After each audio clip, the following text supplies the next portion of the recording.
Mula pa pagkabata, sanay na si Adrian sa tahimik na kalungkutan. Sa isang maliit na baryo sa gilid ng dagat siya lumaki.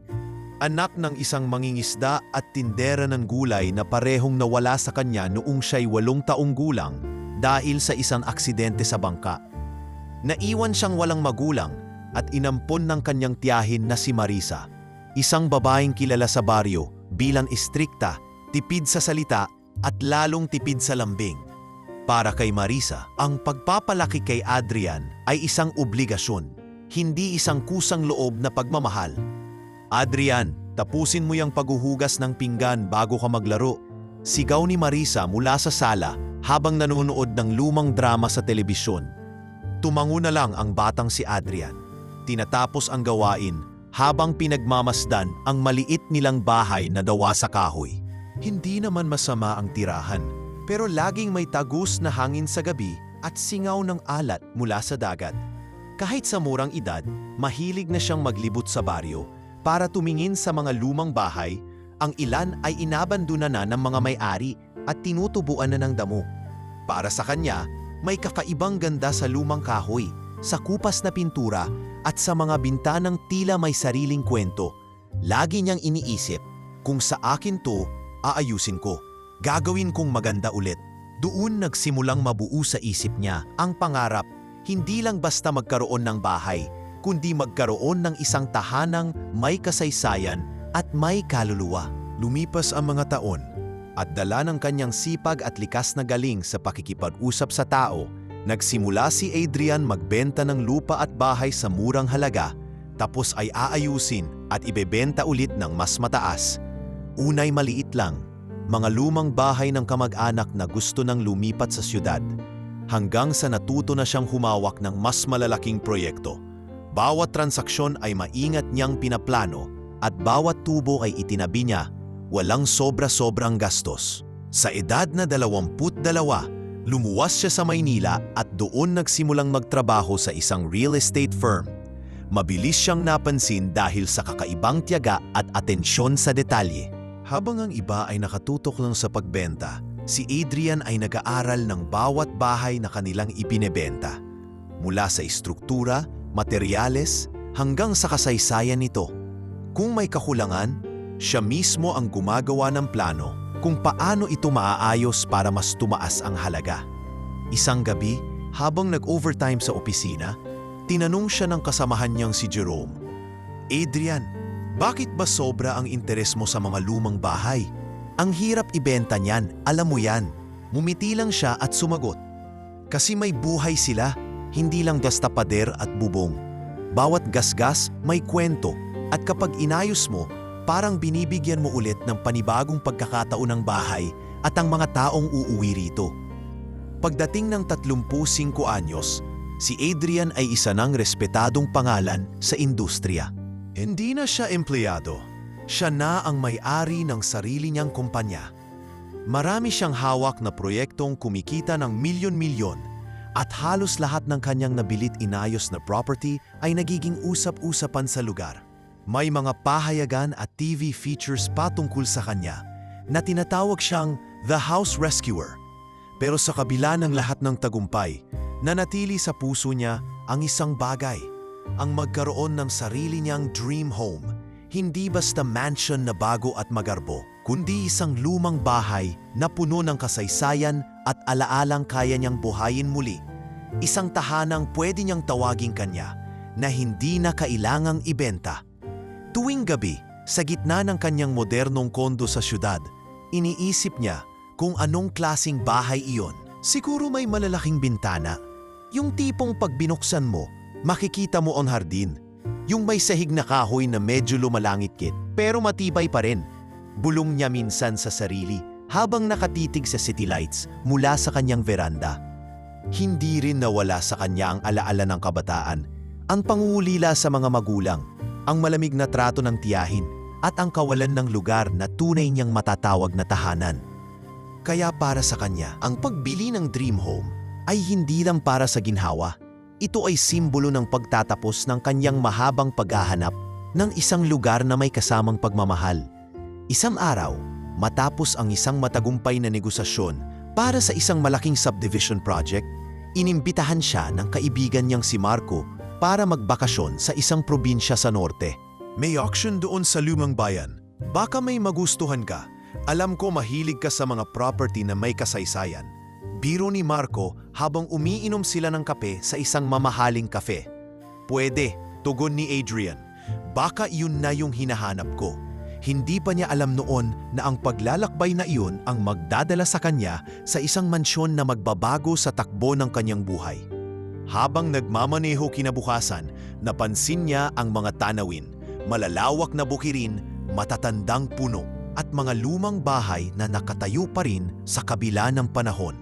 Sa bawat lumang estruktura na madaanan niya, napapangiti siya, iniisip kung paano niya ito maibabalik sa dating ganda. Pagdating nila sa bayan, sinalubong sila ng mainit na hangin at amoy ng sariwang damo. Sa plaza, maraming tao ang nagtitipon para sa auction. Naroon ang mga local businessmen, ilang dayuhan at mga residente na curious lang sa magiging kinalabasan ng bidding. Ngunit sa sulok ng entablado, napansin ni Adrian ang litrato ng isang napakalaking mansyon na tila nasa gitna ng malawak na lupain. Kahit sa larawan, ramdam niya ang bigat ng kasaysayan nito. Mga malalaking bintana, lumang pader na puti ngunit may bakas na ng panahon at isang gate na tila matagal nang hindi bumubukas. At sa sandaling iyon, naramdaman niya ang matagal na niyang hinahanap, ang misteryo, ang kasaysayan at ang pagkakataon na magbigay buhay muli sa isang tahanang matagal nang iniwan. Habang hawak pa ni Adrian ang kopya ng litrato ng mansyon mula sa mesa ng auction, hindi niya mapigilang titigan ang bawat detalye. Sa larawan, malinaw na ang bahay ay nakatayo sa gitna ng malawak na bakuran na halos matabunan na ng mga damo at ligaw na halaman. May dalawang palapag ito at sa gitna ng bubungan ay may maliit na tore na tila bantay ng buong lugar. Sa labas ng mga pader, animoy maririnig mo na ang mga kwento ng mga taong minsan nang nanirahan dito. Casa Ramirez, bulong ng isang matandang lalaki sa tabi niya na tila napansin ang matamang pagtitig niya. Matagal nang iniwan, wala nang gustong tumira roon mula nang alam mo na. Tumango lang si Adrian, bagamat hindi pa niya alam kung ano ang ibig sabihin ng matanda. Sa entablado, tumayo ang auctioneer at nagsimulang magpaliwanag. Ang property na ito ay may lawak na 50 ektarya, kasama na ang lumang mansion at ang hardin sa paligid. Noong una, isa ito sa pinakamararangyang tirahan sa buong bayan. Pero pagkatapos ng ilang trahedya, iniwan na ng pamilya Ramirez at isinara ng tuluyan. May ilang nagbuluman sa likod at narinig ni Adrian ang salitang sumpa at iyak ng bata. Nang matapos ang pagbebenta ng ibang mas maliit na property, inilabas ng auctioneer ang opisyal na alok para sa mansion. Simula ng bidding, 2 milyong piso. Tahimik ang karamihan at may ilan lang na nagtaas ng numero, ngunit agad din bumaba ang presyo dahil sa kakulangan ng interes. Muling sumingit ang matanda sa tabi ni Adrian. Walang gustong bumili niyan, hindi lang dahil sa presyo, kundi dahil sa mga kwento. Sabi nila, tuwing gabi, may maririnig kang iyak mula sa loob ng bahay. Iyak ng bata, minsan mahina, minsan parang nasa mismong likuran mo. At kahit ang mga mangangalakal ng kahoy, ayaw pasukin yan para i-demolish. Naniniwala ka ba rin? Tanong ni Adrian. Hindi na alis ang mata sa larawan. Hindi mo kailangang maniwala. Pero tingnan mo, ilang taon nang walang tumitira.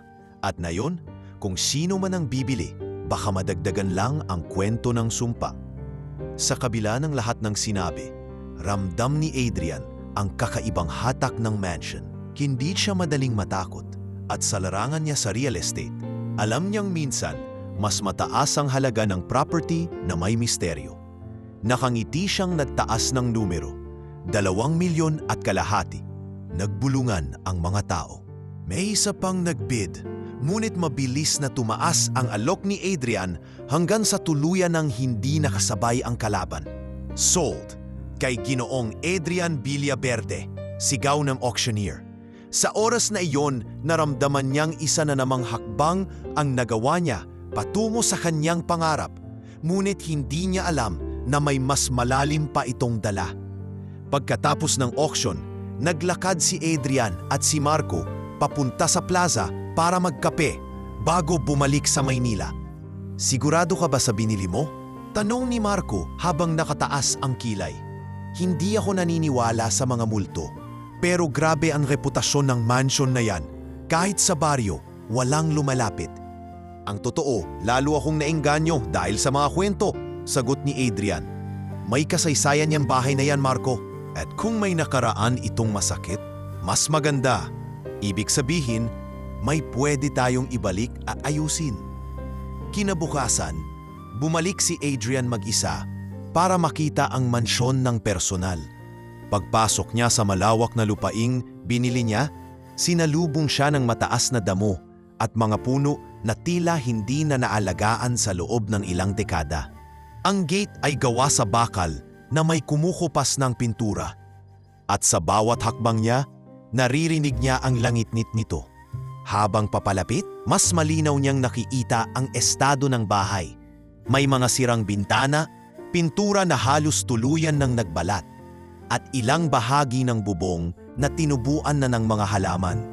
Ngunit sa kabila ng lahat, nakatayo pa rin ito ng matatag, parang may ipinaglalaban. Sa pinto, nakasalubong niya ang isang matandang babae na nagpakilalang si Aling Rosa, ang caretaker na minsan sa isang buwan ay pumupunta para linisin ang bakuran sa harap. "Kayo po ba ang bagong may-ari?" tanong nito. "Oo, ako nga. Gusto kong makita ang loob," sagot ni Adrian. Bago siya papasukin, huminto si Aling Rosa at tiningnan siya ng mabuti. "Kung ako sa inyo, iho, mag-iingat kayo.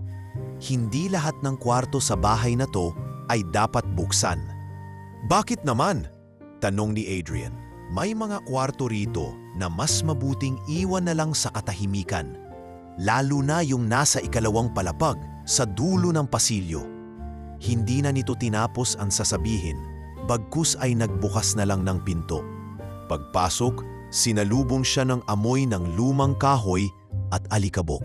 Ang sahig ay gawa sa makapal na nara at bawat hakbang niya ay may tunog na parang mababang halakahak ng nakaraan. Sa kanan may maluwang na sala na may lumang piano at sa kaliwa naman ay dining area na may mahabang mesa at 12-dosenang upuan. Sa itaas ng kisame, nakasabit pa rin ang isang mamahaling chandelier na bagamat natakpan ng makapal na alikabok, ay kumikislap pa rin kapag tinatamaan ng liwanag mula sa bintana. Habang nag-iikot, napansin niya na may ilang kwartong nakasusi. "Bakit nakakandado ang mga ito?" tanong niya kay Aling Rosa. "Walang may susi niyan. Matagal nang isinara ng mga Ramirez bago sila umalis," sagot nito. "At kahit may susi, baka hindi mo rin gustong makita ang laman." Hindi na kumibo si Adrian. Sa halip, pinilit niyang kabisaduhin ang bawat sulok ng bahay. Sa isip niya, kailangan niyang gawin ang lahat para muling bumalik ang sigla ng mansion na ito. Ngunit habang tinitingnan niya ang makakapal na kurtina at ang mga larawang nakasabit sa dingding, ramdam niyang may mga matang nakatingin sa kanya mula sa kung saan. Lumabas siya matapos ang halos 2 oras ng inspeksyon. Habang nasa labas, lumingon siya muli sa bahay. Sa sandaling iyon, tila may siluetang gumalaw sa isa sa mga bintana sa itaas. Pinikit niya ang mata at huminga ng malalim. Isa lang to sa mga hamon, bulong niya sa sarili bago sumakay sa kanyang sasakyan. 2 linggo matapos mapirmahan ang lahat ng papeles ng pagbili, bumalik si Adrian sa Casa Ramirez. Ngayon ay dala na ang kanyang 2 tauhan at isang arkitek na si Enker Villanueva. Hindi na siya tulad ng unang pagbisita. Ngayon puno na ng excitement ang kanyang dibdib. Handa na siyang harapin ang anumang sira o kalumaan ng bahay dahil iyon ang kinagigiliwan niyang ayusin. Paglapit nila sa gate, agad bumaba si Ramon, isa sa mga tauhan, para buksan ito. "Sir, grabe ang taas ng damo dito. Parang hindi na natapakan ng tao ng matagal." Puna nito habang tinutulak ang mabigat na gate. Sa pagpasok ng sasakyan, dumaan sila sa lumang driveway na may mga ugat ng puno na sumibol na sa semento. Pagbaba nila sa harap ng bahay, agad lumapit si Engineer Villanueva. Nakatingala sa istruktura. Solid pa ang pundasyon nito. Sir, komento niya. Kahit ilang dekada na kita mong hindi basta-basta bumigay. Kung magre-renovate tayo, kailangan lang palitan ang bubong sa ilang bahagi at ayusin ang mga bintana. Sa unang hakbang pa lang sa loob, ramdam na ni Adrian ang malamig na simoy mula sa loob ng mansyon. Amoy ng lumang kahoy at bahagyang halimuyak ng bulaklak ang sumalubong. Kakaibang kombinasyon para sa isang bahay na iniwan na ng matagal. Sa sala, makapal ang alikabok sa mga muebles, mga antigong sofa, mesa na may ukit, at mga ilaw na tila galing pa sa panahon ng Kastila. Habang nag-iikot, napansin ni Ramon na may ilang pintuan na hindi nila mabuksan. Sir, itong kwartong to, parang matagal nang nakasusi. Kahit anong ikot ko, ayaw gumalaw. Lumapit si Adrian at sinubukan din. Ngunit tila matigas talaga ang kandado. Hayaan na muna natin, sabi niya. Baka kailangan natin ng locksmith. Sa itaas, mas malinaw na makikita ang mga bakas ng panahon. May mga parte ng kisame na nagkaroon ng water damage, ngunit hindi ito ganoon kalala. Sa dulo ng pasilyo, may isang bintanang bukas at mula roon ay pumapasok ang liwanag ng araw. Nagbibigay ng kakaibang anino sa sahig. Sir, tawag ni Engineer Villanueva mula sa kabilang kwarto. Tingnan niyo to. Paglapit ni Adrian, nakita niyang may lumang aparador na nakatayo sa sulok ng buksan. Wala itong laman kundi isang lumang kumot na kulay puti. Halos kupas na at amoy amag. Walang laman pero parang may bahid ng kwento. Sabi ng engineer, kalahating biro, kalahating seryoso. Lumabas sina sa veranda at tiningnan ang hardin sa likod. Noon, marahil ay napakaganda nito. May fountain sa gitna at mga landscape na halaman. Ngunit ngayon, natabunan na ng damo at lumot ang lahat. Kung maibabalik natin to, magiging napakaganda ng view. Komento ni Adrian. Isipin mo, mga bisita mo dito iinom ng kape habang tanaw ang hardin. Pagbalik sa loob, nagtungo sila sa malaking dining area. Ang mesa ay gawa sa makapal na kahoy at kayang magkasya ang mahigit 20 tao. Nasa dingding pa rin ang ilang lumang larawan ng pamilyang minsan nanirahan dito. Ang ilan ay malinaw, isang mag-asawa na mukhang nasa kalagitnaan ng edad, isang dalagang nakangiti, at isang batang babae na may hawak na sanggol. Ngunit may isang litrato na kupas na halos hindi na makita ang mukha ng mga tao. Sir, maganda sigurong tanggalin natin muna to at i-preserve. Mungkahi ni Ramon. Baka masira lang kung pababayaan dito. Tumanggo si Adrian. Ngunit sa isip niya, gusto niyang manatili ang mga alaala sa loob hanggat kaya. Pagkatapos ng inspeksyon sa loob, lumabas sila sa gilid ng bahay kung saan naroon ang isang lumang storage room. Nang buksan nila, bumungad ang tumpok ng mga kahon, ilang lumang gamit at mamasirang muebles. Pwede nating linisin to at gawing bodega ng mga gamit sa renovation, sabi ni Engineer Villanueva. Bago sila umalis, muling nadlibot si Adrian mag-isa.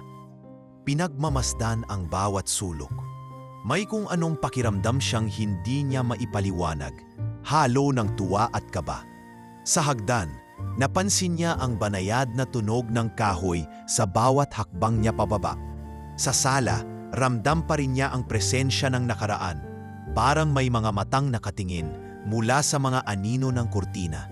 Sir, aalis na tayo? Tawag ni Ramon mula sa pinto. Oo, sagot ni Adrian. Marami pa tayong aasikasuhin bago tayo makapagsimula. Sa paglabas nila ng gate, tumingin siya muli sa lumang mansion. Hindi niya alam kung bakit, pero pakiramdam niya ay parang tinatanggap na siya ng bahay. At sa di kalayuan, sa isang bintana sa itaas, tila may aninong mabilis na nawala nang tumapat ang sinag ng araw. Matalipas ang ilang araw mula nang magsagawa sila ng unang inspeksyon sa mansion, nagpasya si Adrian na bumalik sa bayan upang bumili ng mga materyales at kausapin ang ilang lokal na manggagawa na maaari niyang kunin para sa renovation. Habang naglalakad siya sa kahabaan ng makitid na kalye, patungo sa isang lumang hardware store. Napapansin niya ang mga taong tila tahimik na sumusulyap sa kanya. Ang ilan ay bahagyang nag-uusap at alam niyang siya ang paksa. Pagpasok niya sa hardware store, sinalubong siya ng may-ari na si Mang Hector, isang matandang lalaki na nakasuot ng kupas na kamiseta at pantalon na may mga mansa ng pintura. "Magandang umaga po, sir. Ano pong hanap ninyo?" Magalang na bati nito. "Kailangan ko po ng ilang kagamitan para sa pagsisimula ng renovasyon sa property na binili ko," tugon ni Adrian habang inilista ang mga materyales. "Yung Casa Ramirez po, sa may dulo ng kalsadang papunta sa ilog." Napatingin si Mang Hector at bahagyang kumunot ang noo. "Ah, yung mansion." Tumigil ito sandali bago nagpatuloy. "Hindi ko inaasahan na may bibili pa niyan. Alam niyo bang, maraming taon na rin mula nang huling may tumira doon." Bago pa makasagot si Adrian, sumingit ang isang babaeng bumibili ring sa indahan. "Naku sir, kung ako sa inyo, mag-iingat kayo. Hindi basta-basta ang lugar na yon. Sabi ng lola ko, may mga gabi raw na maririnig ang iyak ng bata mula sa loob ng bahay, kahit walang nakatira." Ngumiti lang si Adrian, pilit na pinapanatiling magaan ang tono ng usapan. "Siguro gawa lang yan ng hangin. Alam nyo naman, lumang bahay, maraming butas at siwang." Pero hindi napigilan ng isa pang matandang nakaupo sa gilid ng tindahan na makisabat. "Hindi hangin yon, iho. Ako mismo, isang gabi napadaan sa labas ng mansyon. Tahimik ang paligid pero bigla kong narinig ang iyak. Hindi yung basta iyak, parang iyak ng batang nawawala at nagmamakaawa. Kinilabutan ako, kaya dali-dali akong umalis." Nakikinig si Adrian, ngunit mas pinili niyang huwag ipakita na natitinag siya. Sa halip, tinanong niya, "Ano po ba ang alam ninyo sa dating may-ari ng mansion?" Nagkatinginan ang mga matatanda bago sumagot si Mang Hector. Ang pamilya Ramirez ang nagmamay-ari noon. Mayamang-mayaman sila, mga negosyante. Pero isang gabi, may nangyaring trahedya. Namatay ang anak nilang babae. At kasama nito ang sanggol na anak. Ayon sa kwento, hindi na natagpuan ang katawan ng sanggol. Ilang araw matapos iyon, tuluyan nang iniwan ng pamilya ang bahay. "Bakit hindi na lang ipinahanap ang sanggol?" tanong ni Adrian, bahagyang nakakunot ang noo. "Pinahanap," sagot ng babaeng kanina pa nakikinig. Pero parang may tumutol. May nagsasabing may alitan sa pamilya at may mga sikreto silang tinatago. Lahat ng tumulong maghanap, biglang umatras. Mula noon, walang gustong lumapit sa mansion. Naisip ni Adrian na baka ito na ang dahilan kung bakit kakaiba ang presyong ibinenta sa kanya ang property. Sa halip na takutin siya, lalo itong nagpasiklab ng kanyang interes. Alam niyang may malalim na kasaysayan ang lugar at gusto niyang malaman kung ano talaga ang nangyari. Matapos magbayad ng mga binili, dumiretso siya sa karinderyang malapit sa plaza upang kumain. Doon ay muli siyang nakatagpo ng pagkakataong marinig ang mga lokal na usapan. Sa mesa sa tapat niya, dalawang lalaking nasa edad 50 ang mahina ang usapan. Ngunit sapat para marinig niya ang ilan sa mga salita. "May bumili na pala sa Casa Ramirez," sabi ng isa. "Oo nga. Ewan ko ba kung may lakas ng loob siyang tumira roon," sagot ng isa pa.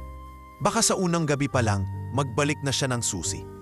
Hindi na nakatiis si Adrian at nagtanong, "Pasensya na po, narinig ko kayo. Ako po kasi ang bumili ng mansion. Pwede po ba ninyong ikwento kung bakit ganun na lang ang takot ng mga tao roon?" Nagkatinginan ng dalawa, saka nag-umpisang magsalita ang isa. "Kung ako sa'yo, wag mo nang usisain pa. Pero dahil ikaw ang may-ari, ganito yan. May mga pagkakataon daw na kahit sarado ang bahay, may makikitang batang napasilip sa bintana sa itaas.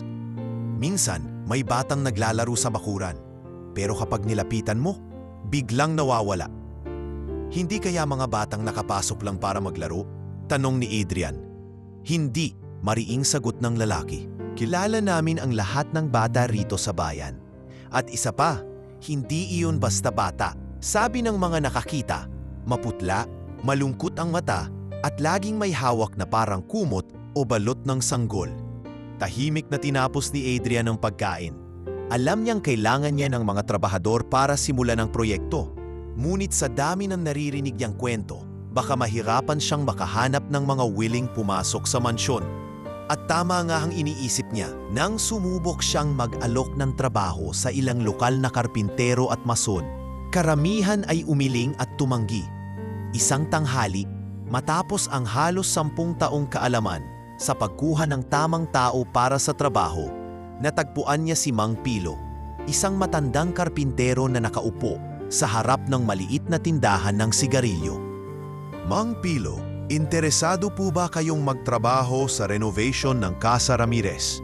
Malaki po ang bayad. Tumingin sa kanyang matanda, pinakikiramdaman ang alok.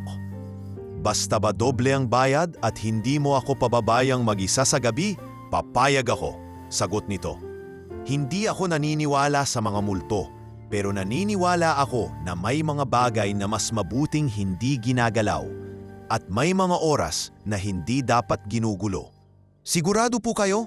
Tanong ni Adrian. Sigurado, pero may kondisyon ako. Kung may marinig o makita tayong kakaiba, hinto agad tayo at hindi ko ipipilit na tapusin ang araw. Tinanggap ni Adrian ang kondisyon. Sa isip niya, mas mabuting may isa siyang mapagkakatiwalaan na may alam sa takbo ng mga lumang bahay sa lugar, kaysa walang kasama na handang sumabak sa trabaho. Sa kanyang pag-uwi ng gabing iyon, dala-dala niya ang mga kwento at babala ng mga tao sa bayan. Hindi siya natakot, pero alam niyang hindi magiging madali ang pag-aayos ng mansion. Hindi dahil sa kalumaan nito, kundi dahil sa bigat ng kasaysayan at takot na nakakabit dito. Dumating ang araw na napagpasyahan ni Adrian na mag-overnight sa Casa Ramirez upang personal na masubaybayan ang unang bahagi ng paglilinis at paghahanda para sa renovation. Itbit niya ang ilang gamit, kumot, flashlight, ilang delatang pagkain at thermos ng kape sapagkat alam niyang sa gabing iyon walang ibang matutulog sa loob ng bahay kundi siya. Kahit si Mang Pilo na pumayag na tumulong ay nagsabi na uuwi muna sa gabi at babalik na lang kinabukasan. Pagdating ng hapon, pinuntahan muna niya ang bawat silid upang matiyak na ligtas ang paligid. Inayos niya ang mga kortina para pumasok ang huling sinag ng araw at inilagay ang maliit na folding bed sa gitna ng sala malapit sa lumang fireplace. Habang nakaupo, pinagmamasdan niya ang alikabok na sumasayaw sa sinag ng araw na pumapasok sa mga siwang ng bintana. May kakaibang katahimikan sa lugar, hindi nakasanayang katahimikan ng probinsya, kundi tila bang naghihintay ang hangin ng kung anong mangyayari. Bago tuluyang dumilim, bumaba siya sa kusina upang magpainit ng kape gamit ang dala niyang portable stove. Habang pinapakinggan ang pag-init ng tubig, napansin niya ang mahinang tunog mula sa itaas, parang mahaba at mabagal na himig ng awitin. Hindi ito malinaw, ngunit may ritmong parang inaawit sa isang sanggol. Tumigil siya, sinubukang pakinggan ng mas maigi. Hindi niya mawari kung saan eksaktong nanggagaling ang tunog, ngunit malinaw na mula ito sa loob ng bahay. Kinuha niya ang flashlight at umakyat sa hagdan. "May tao ba rito?" tawag niya, ngunit walang sumagot. Pagdating sa itaas, tinuntun niya ang direksyon ng tunog, ngunit bigla itong huminto. Sa halip, bumungad sa kanya ang isang kwartong may bahagyang nakabukas na pinto. Isa sa mga hindi niya pa nasusubukang buksan noong unang inspeksyon. Lumapit siya at dahan-dahang tinulak ang pinto, ngunit bumungad lang sa kanya ang dilim at amoy ng lumang kahoy. Walang tao, walang awit. Bumalik siya sa sala, iniisip kung baka dala lang ng pagod at imahinasyon ang lahat. Umupo siya sa folding bed at sinubukang magbasa ng tala niyang libro upang hindi madistract ng katahimikan. Ngunit bago pa man siya makalubog sa binabasa, narinig niya ang ibang tunog, mga yabag. Mabilis, magagaan at halatang hindi mula sa isang matanda. Mula ito sa direksyon ng hallway papuntang kusina. Agad siyang tumayo at naglakad patungo roon. "Kung sino ka man, lumabas ka na," seryoso niyang sabi. Pinapailaw ang flashlight sa bawat sulok. Nang makarating siya sa kusina, wala siyang nadatnan. Tanging malamig na simoy ng hangin mula sa bahagyang nakabukas na bintana ang naroon. Sinara niya ito at siniguradong nakasusi, saka bumalik sa sala. Makalipas ang halos 30 minuto, nagsimulang pumatak ang ulan sa bubong. Mabagal sa una, hanggang sa lumakas na ito at sabayan ng malalakas na hampas ng hangin sa mga bintana. Ipinagpatuloy ni Adrian ang pagbabasa. Pilit iniiwas ang isip sa mga kakaibang naririnig. Ngunit sa kalagitnaan ng malakas na ulan, muli na namang lumitaw ang mahinang awitin. Mas malinaw ngayon at tila mas malapit. Tumayo siya at hinanap ang pinagmumulan. Ang boses ay tila galing sa itaas, ngunit hindi na mula sa isang partikular na silid, parang nagmumula sa mismong kisame sa itaas ng sala. Pinagmasdan niya ang paligid at doon niya napansin ang bahagyang pagbuka ng isang maliit na lagusan papunta sa atik. Pinakiramdaman niya ang sarili kung susubukan ba niyang akyatin, ngunit nagpasya siyang hindi muna iyon gagalawin sa gabing iyon. Bukas na lang, bulong niya sa sarili. Ayaw niyang sumugod sa isang lugar na hindi pa niya nasisiyasat ng maayos, lalo na't mag-isa lang siya. Nang tumigil ang ulan pasado 11:00 ng gabi, bumagsak ang katahimikan sa buong bahay. Umiga siya sa folding bed at tinakpan ang sarili ng kumot. Ngunit hindi pa rin siya makatulog. Sa tuwing ipipikit niya ang kanyang mga mata, bumabalik sa isip niya ang himig na narinig at ang magagaan na yabag. Dakong hating gabi, nagising siya mula sa mababaw na antok dahil sa marahang kaluskos ng kahoy sa itaas ng hagdan. Muli niyang kinuha ang flashlight at tumingin sa direksyon ng tunog. Sa tuktok ng hagdan, wala siyang nakitang tao, ngunit may anino na mabilis na gumalaw sa gilid ng dingding. Sinundan niya ito ng liwanag, ngunit wala na roon pagdating niya. Siguro, baka may pusa lang na nakapasok. Pilit niyang paliwanag sa sarili. Ngunit alam niyang hindi ganun ang tunog. Hindi iyon yapak ng hayop, kundi ng bata. Ang mga yapak ay may tiyak na ritmo, parang may nilalaro o sinusundan. Bandang 2:00 ng madaling araw, sa wakas ay nakatulog din siya. Ngunit mababaw lang ang kanyang tulog. Sa panaginip niya, nakita niya ang isang maliit na bata na nakatayo sa dulo ng pasilyo sa ikalawang palapag. Nakasuot ito ng lumang puting damit at may hawak na isang maliit na kumot na nakabalot sa tila isang bagay. Hindi malinaw ang mukha ng bata, ngunit ramdam niya ang malamig na titig nito. Nang lumapit siya sa bata sa panaginip, biglang lumakas ang hampas ng hangin at nagising siya sa tunog ng mga bintanang kumakalampag. Pagmulat ng mata, wala na ang bata. Ang tanging naiwan sa kanya ay ang malamig na pakiramdam sa paligid at ang hindi maalis na tanong sa isip. Kung panaginip lang ba ang lahat ng iyon o may kakaibang presensya nga sa loob ng Casa Ramirez na matagal nang naghihintay ng makakakita. Sa pagsikat ng araw, bumangon siya at binuksan ang lahat ng bintana upang pumasok ang liwanag. Tila mas magaan ang pakiramdam ng bagay sa araw, ngunit alam niya sa sarili na iba ang itsura nito kapag gabi. Nang dumating si Mang Pilo kinahapunan, sinabi lang niya, "May ilang narinig ako kagabi, pero baka guni-guni lang. Sisimulan na natin bukas ang totoong trabaho." Ngumiti si Mang Pilo, ngunit may bakas ng pag-alala sa kanyang mga mata. "Sir, tandaan niyo lang, hindi lahat ng naririnig natin ay gawa ng hangin. Minsan, may mga bagay na matagal nang gustong magsalita." Kinabukasan, habang abala si Adrian sa pakikipag-usap sa architect at mga tauhan para sa susunod na hakbang ng renovation, hindi mawala sa isip niya ang mga nangyari kagabi. Ang mahina ngunit malinaw na awit, ang magagaan na yabag at ang aninong nakita niya sa tuktok ng hagdan. Lahat iyon ay sariwa pa rin sa kanyang alaala. Pinilit niyang huwag itong pag-usapan ng masyado upang hindi maalarma ang iba. Lalo na si Mang Pilo na isa sa mga bihirang pumayag magtrabaho sa Casa Ramirez. Habang nasa ikalawang palapag sila ni Engineer Villanueva, may biglang narinig na tunog si Adrian mula sa kabilang bahagi ng pasilyo. Parang pamilyar ang ritmo nito, isang banayad na pagkaluskos na sinasabayan ng tila banayad na hampas ng maliit na paa sa kahoy na sahig.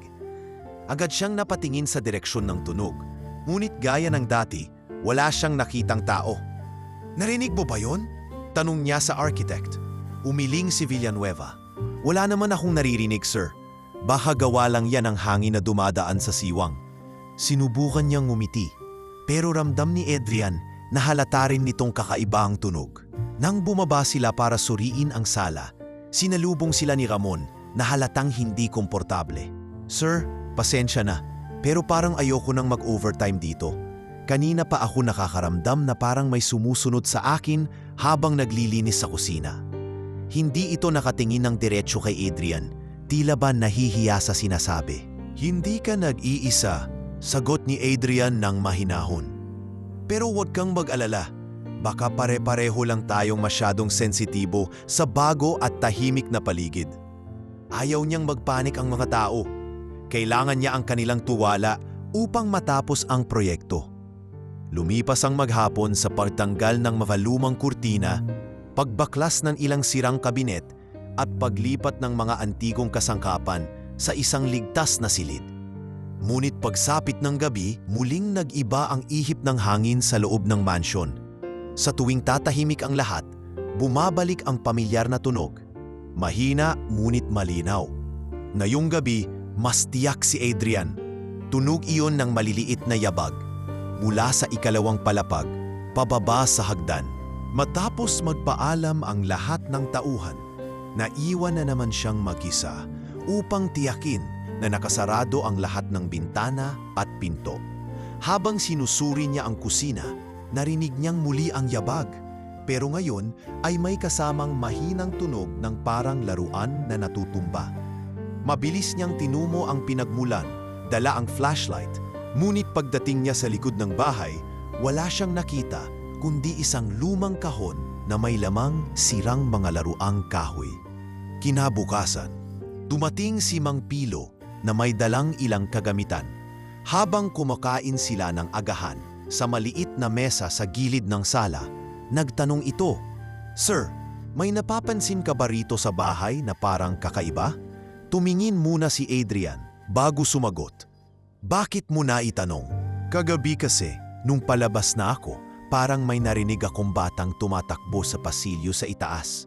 Pero nang tumingin ako, wala namang bata. Hindi ko na lang pinansin, baka guni-guni lang."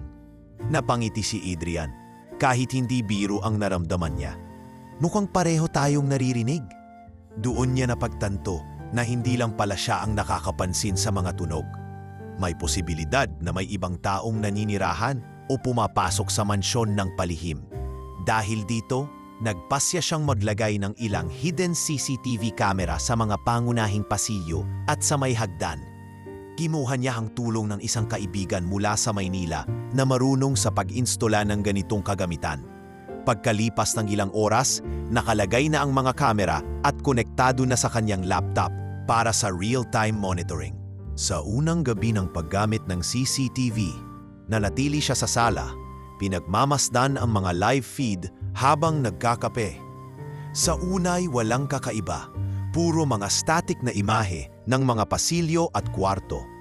Ngunit bandang 10:00 ng gabi, sa screen ng kamera na nakatutok sa ikalawang palapag, may lumitaw na maliit na figura. Isang batang nakatayo sa gilid ng bintana, nakatingin sa labas. Mabilis na bumangon si Adrian at tinungo ang lugar, ngunit pagdating niya roon, wala na ang bata. Pumalik siya sa sala at muling tiningnan ang footage.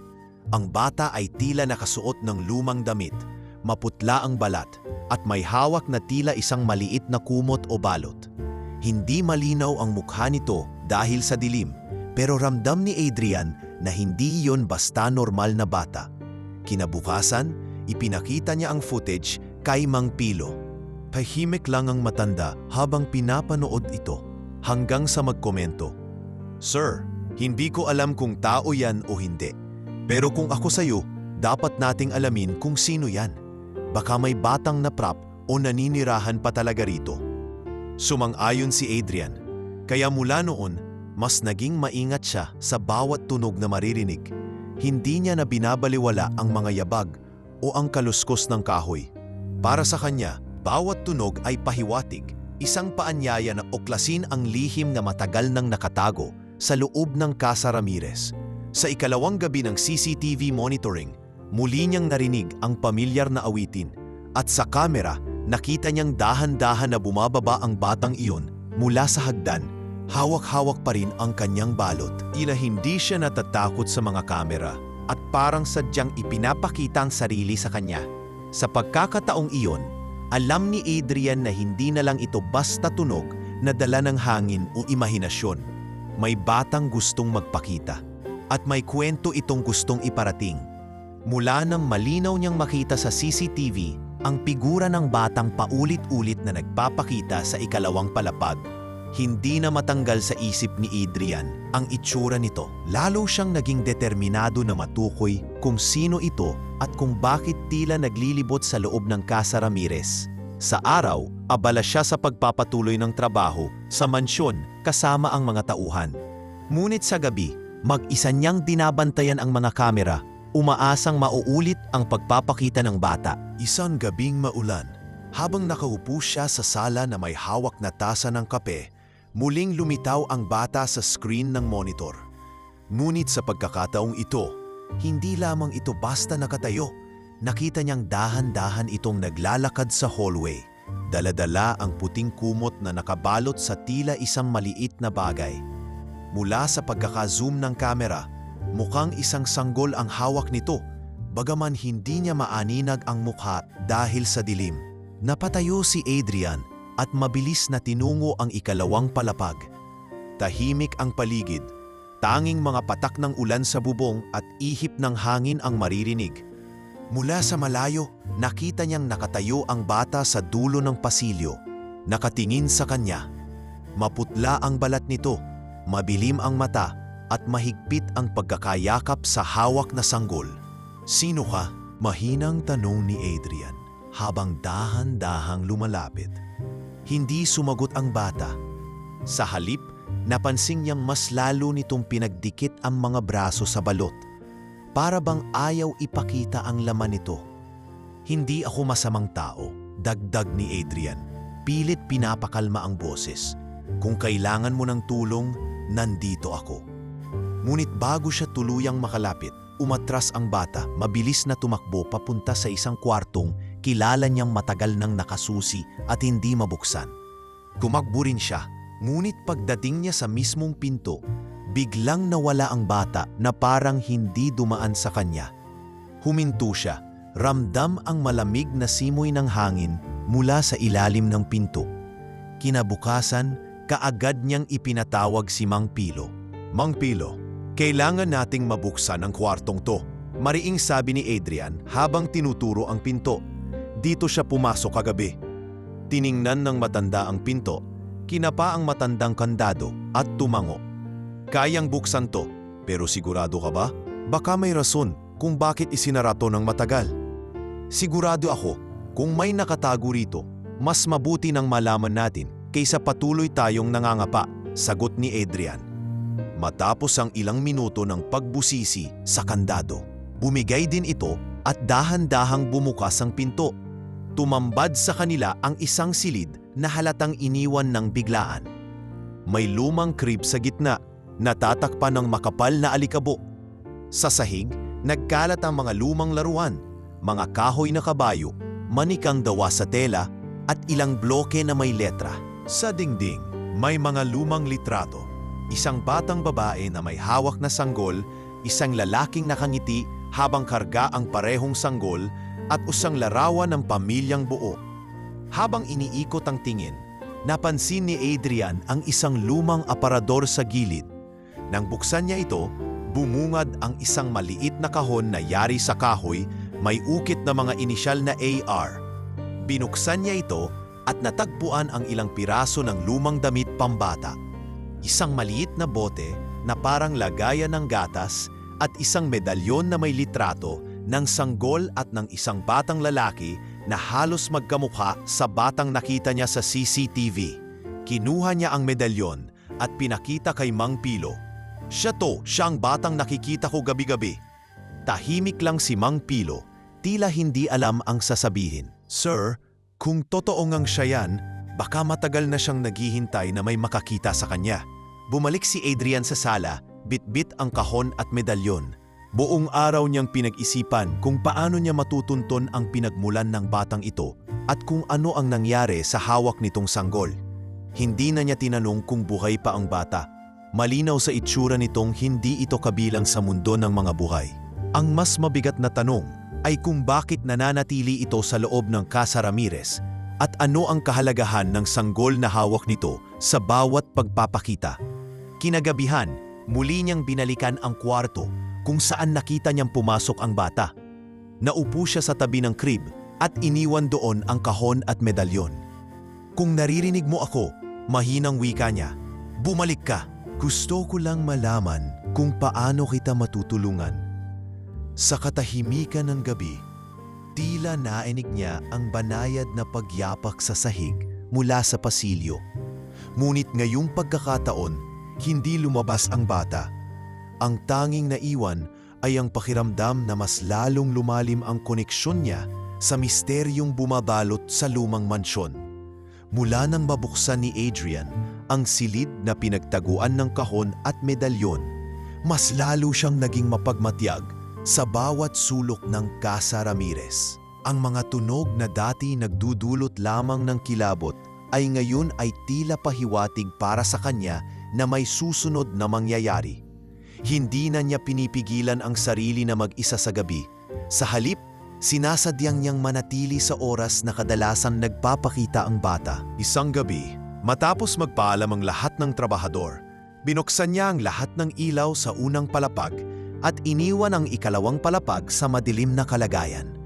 Umupo siya sa sofa sa sala, hawak ang medalyon na nakuha niya sa silid habang tahimik na nagmamasid sa paligid. Sa kanyang relo, 10:30 na nang magsimula ang banayad na yabag mula sa itaas. Hindi na ito bago para sa kanya. Ngunit ngayong gabi ay mas malinaw at mas mabagal. Para bang sinasadya upang ipaalam sa kanya na may paparating. Tumayo siya at marahan na umakyat sa hagdan. Sa bawat hakbang, mas lumalakas ang yabag na nagmumula sa kabilang dulo ng pasilyo. Pagdating niya sa tuktok, tumambad sa kanya ang liwanag mula sa isang maliit na bintana. At sa ilalim nito, nakita niya ang batang matagal na niyang nakikita sa CCTV at sa mga iglap ng kanyang mga gabi.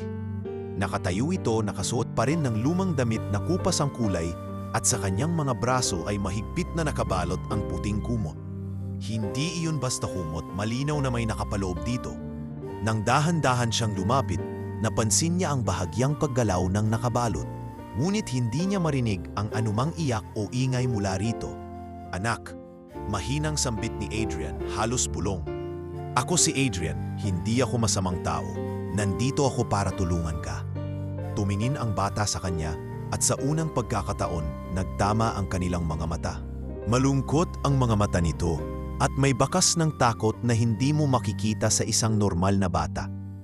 Nang umabot si Adrian para tingnan ang laman ng balot, biglang umatras ang bata. Niyakap lalo ang hawak na sanggol at umiling. Ano ang hawak mo? Dahan-dahan ngunit seryosong tanong ni Adrian.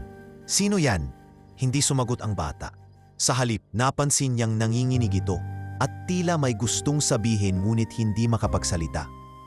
Kung nasasaktan ka, sabihin mo sa akin. Hindi ko kayo pababayaan, dagdag ni Adrian, na yun ay mas lumalapit pa. Ngunit biglang nagbago ang hangin sa paligid. Naramdaman niya ang malamig na simoy na parang umikot sa kanilang dalawa. Nagsimulang umatras ang bata patungo sa isang silid sa gilid ng pasilyo. Ang parehong silid na dati ay hindi mabuksan hanggang sa matagpuan nila ni Mang Pilo ang kahon at medalyon. Mabilis ang bawat galaw nito at bago pa man siya makalapit, nawala ito sa dilim. Tumigil si Adrian sa harap ng pintuan, tinapik ito at muling tinawag ang bata. Bumalik ka, hindi kita sasaktan. Kung may gusto kang sabihin, pakinggan kita. Ngunit wala na ang mga yabag. Wala na ang kahit anong tunog mula sa loob. Bumaba siya sa sala, iniwan ang ilaw sa hagdan at naupo muli sa sofa. Sa kanyang isip, malinaw ang imahe ng bata, ang maputlang muka, ang mahigpit na pagkakayakap sa sanggol, pat ang titig na puno ng lungkot. Sa unang pagkakataon, ramdam niyang hindi lang basta presensya ang kanyang nakikita. May kwento at koneksyon itong gusto niyang maunawaan.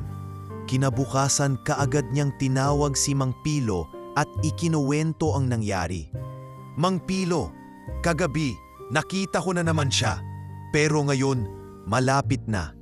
May hawak siyang sanggol at hindi iyon laruan. Parang totoo. Napakamot sa ulo ang matanda. Kung ganon sir, baka oras na para malaman natin kung sino talaga ang batang yan at ang sanggol na hawak niya. Hindi normal na basta magpakita at magdala ng ganon. Sa tingin mo, buhay pa ba siya?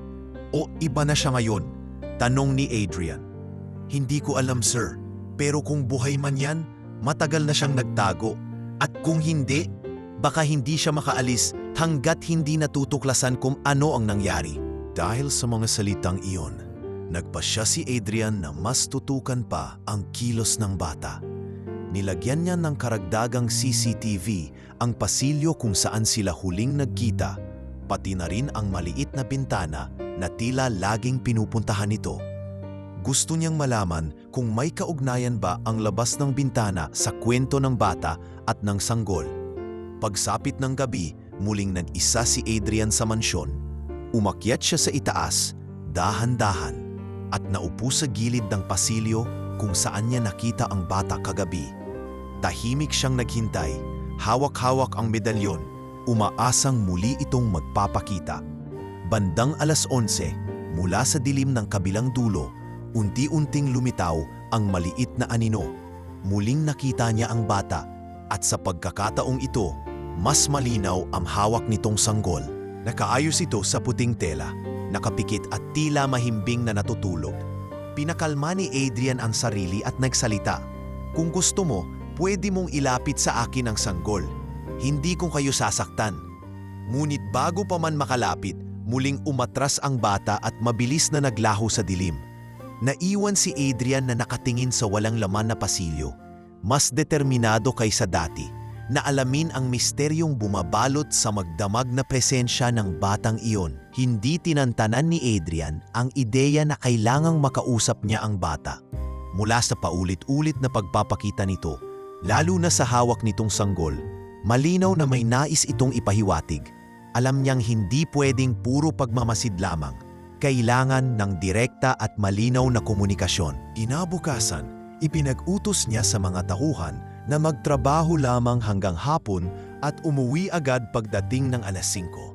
Gusto niyang siya lamang ang matira sa gabi upang walang ibang makagambala sa posibleng muling pagkikita nila ng bata. Nang mag-isa na siya, sinadya niyang mag-ikot sa buong bahay, dala ang maliit na lampara at medalyong palagi niyang dala simula nang makita ito sa silid. Sa bawat kwarto, binubuksan niya ang ilaw sandali at binubulungan ng, "Kung naririnig mo ako, lumapit ka.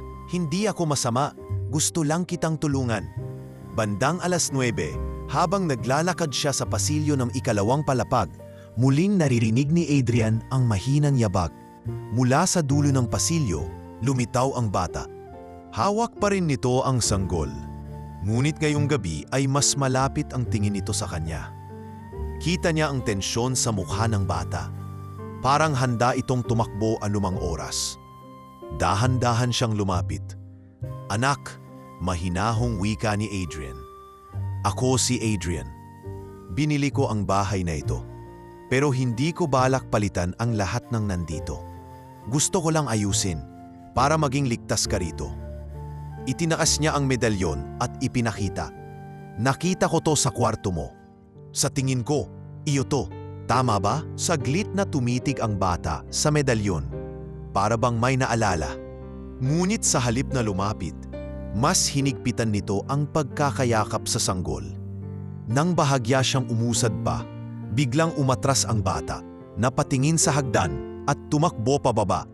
"Hintay!" sigaw ni Adrian habang mabilis na bumabarin.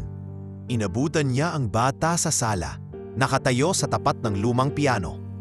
"Hindi kita sasaktan, pero kailangan kong makita ang hawak mo. Sino yang sanggol?"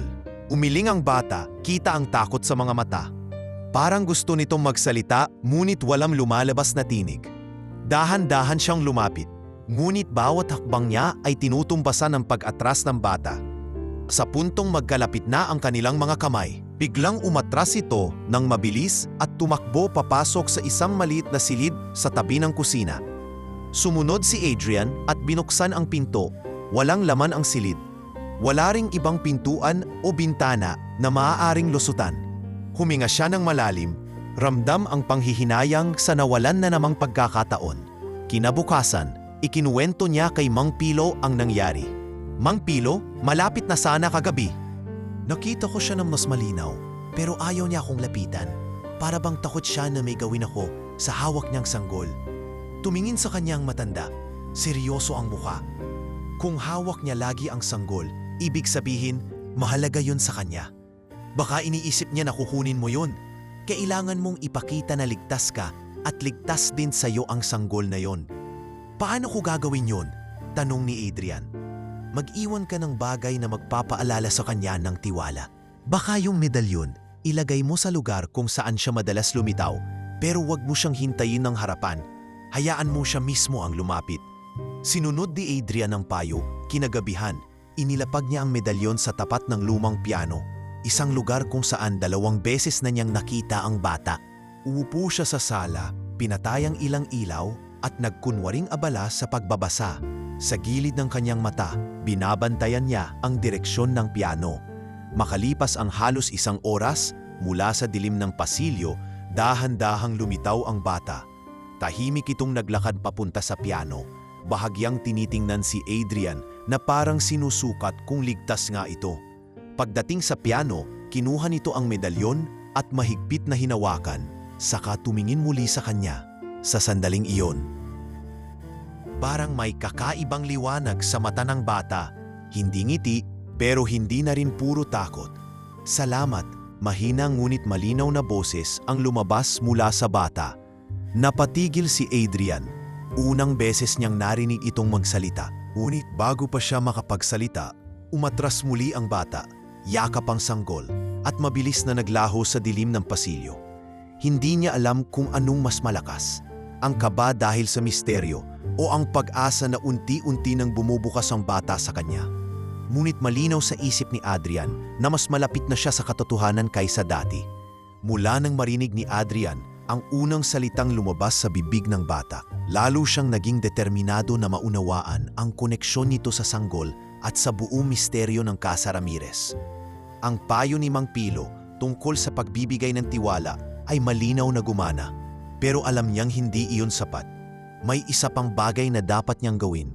Tuklasin ang lahat ng kwartong matagal nang nakasara, lalo na ang mga hindi pa nila nabubuksan. Isang hapon, habang nag-iinspeksyon sa 2nd palapag, napansin niya ang isang pinto na natatabunan ng malaking aparador.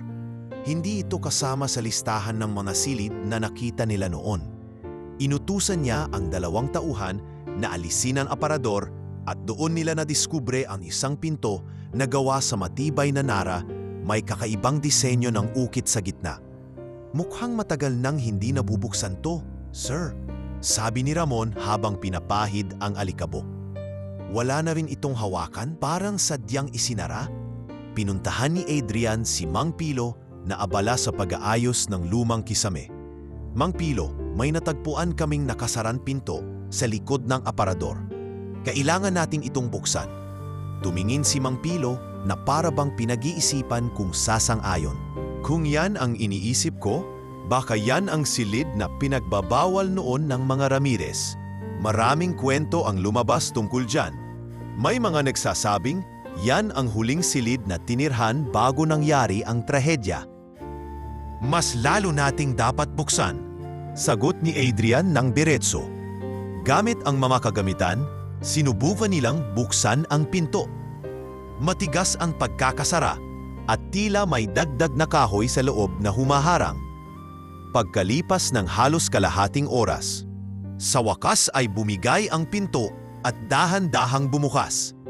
Pagpasok, agad nilang naamoy ang lumang halimuyak na may halong alikabok at lumot. Ang silid ay hindi kasing laki ng iba, ngunit kakaiba ang ayos. Sa gitna ay may maliit na kama, may manipis na kumot at lumang unan. Sa gilid naman ay may lumang crib at sa ibabaw nito ay isang mobil na gawa sa kahoy na may mga hugis, bituin at buwan. Nang bahagyang itulak ni Adrian, narinig niya ang mahinang tunog nito, isang himig na halos kapareho ng naririnig niyang awitin sa gabi. Sa mga dingding ay may mga litrato. Karamihan ay kupas na, ngunit malinaw pa rin ang ilang imahe.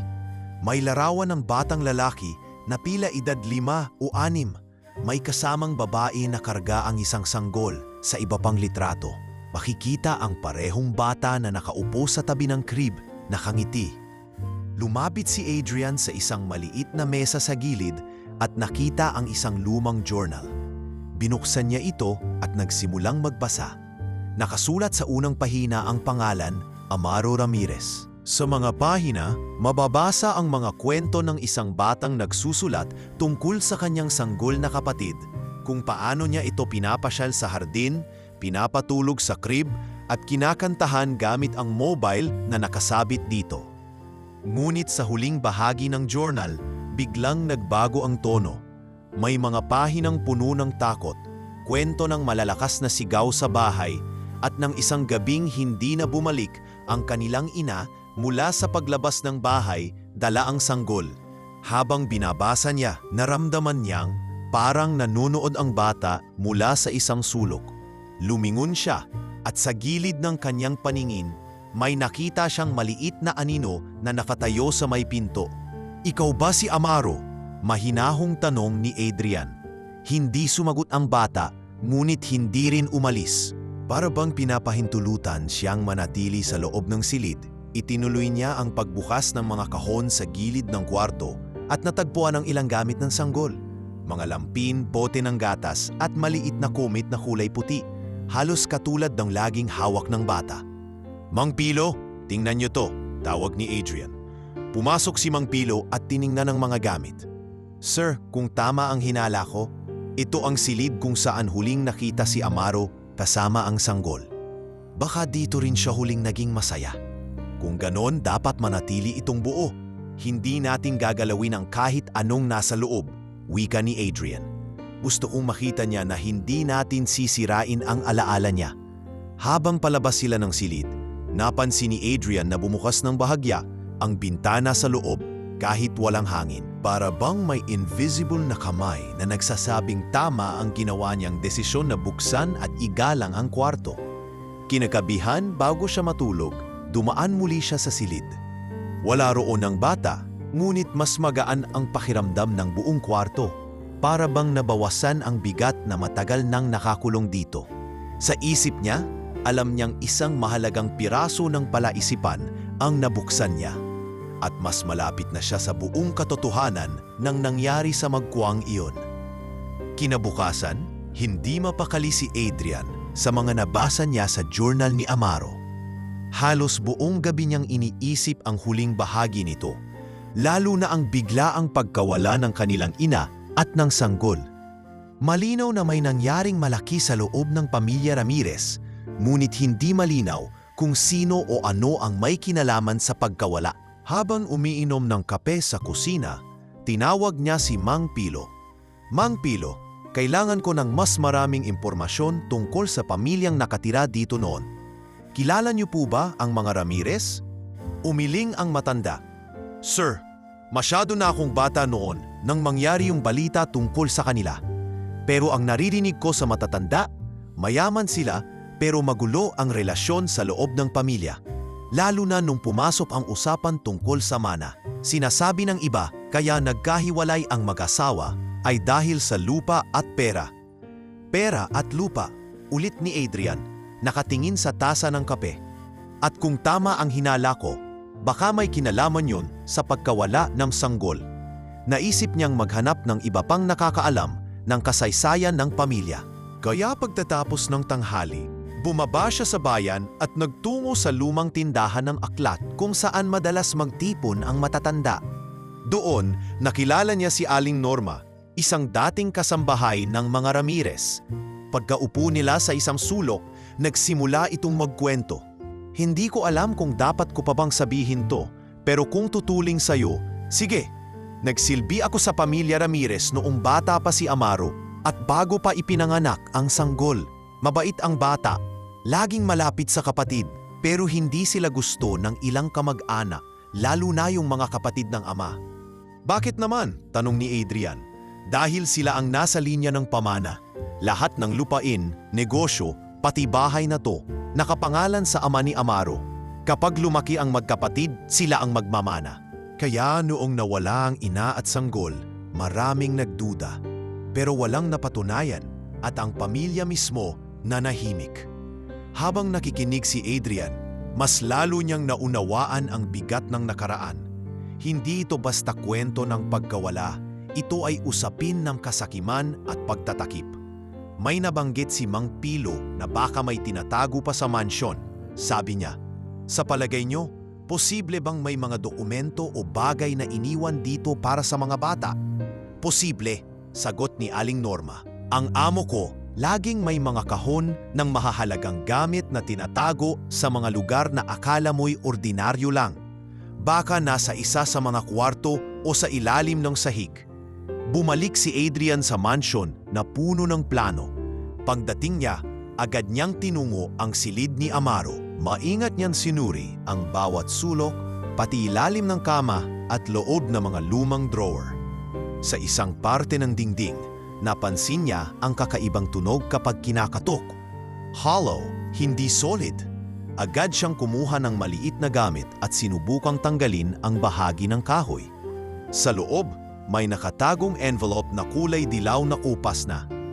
Binuksan niya ito at natagpuan ang ilang sulat na malinaw na nakasulat para ay Amaro. Galing ito sa ina at halatang isinulat bago pa ito mawala. Nakasaad sa liham, "Anak, kung sino man ang nakakita nito, alagaan mo ang kapatid mo. May mga taong gustong kunin siya para mawala sa atin. Itago mo siya at huwag kang magtitiwala sa kahit sino, kahit sa loob ng pamilya." Nang mabasa niya ito, napaupo si Adrian. Hindi niya maiwasang isipin kung paano tinanggap ng batang si Amaro ang ganitong responsibilidad. At kung hawak pa rin ng bata ang sanggol sa bawat pagpapakita, malamang na hanggang ngayon, hindi nito nabibitawan ang bilin ng ina. Gabi na nang matapos ang pag-iinspeksyon niya sa silid. Sa paglabas niya, nakatayo sa pasilyo ang bata. Tahimik, nakatingin sa kanya at yakap ang sanggol. "Amaro," tawag ni Adrian, "nahanap ko ang sulat ng nanay mo. Naiintindihan ko na ngayon." Sandaling nanatiling nakatingin ang bata bago ito marahang tumalikod at maglakad palayo, papunta sa dilim ng pasilyo. Sa kabila ng pagkakawala nito, may naiwan sa isip ni Adrian na pakiramdam. Unti-unti nang nagbubukas si Amaro ng pinto patungo sa katotohanan. Sa puntong iyon, alam niyang mas malalim pa ang dapat niyang hukayin, hindi lang sa pisikal na estruktura ng bahay, kundi sa kasaysayan at sugat na iniwan ng pamilya Ramirez. Kinabukasan, maagang nagising si Adrian na dala pa rin ang bigat ng sulat na natagpuan niya sa silid ni Amaro. Hindi siya mapakali. Malinaw sa kanya na ang kasagutan sa lahat ng misteryo ay nasa paligid lamang. Ngunit kailangan niyang magsaliksik ng mas malalim. Alam niyang hindi sapat ang mga bulong-bulungan at alaala ng mga tao sa bayan. Kailangan niya ng testimonya mula sa mga taong direktang nakasaksi sa mga huling araw ng pamilya Ramirez. Matapos magagahan, nagpasya siyang bumalik sa bayan upang maghanap ng mga natitirang kamag-anak ng pamilya. Sa talaan ng munisipyo, nakakita siya ng ilang pangalan. Ngunit karamihan ay nasa ibang probinsya o matagal nang lumipat sa ibang bansa. May isa lamang na nakalista bilang residente pa ng bayan, si Ernesto Ramirez, pinsan ng ama ni Amaro. Pumunta siya sa address na nakalagay sa talaan. Isang lumang bahay sa gilid ng palengke ang kanyang dinatnan, at doon niya nakita ang isang lalaking nasa 55, payat at may malalim ang mga mata. "Ikaw ba si Ernesto Ramirez?" tanong ni Adrian matapos magpakilala. Tumango ito, ngunit halata ang pag-iwas sa tingin. "Bakit mo hinahanap ang pamilya ko?"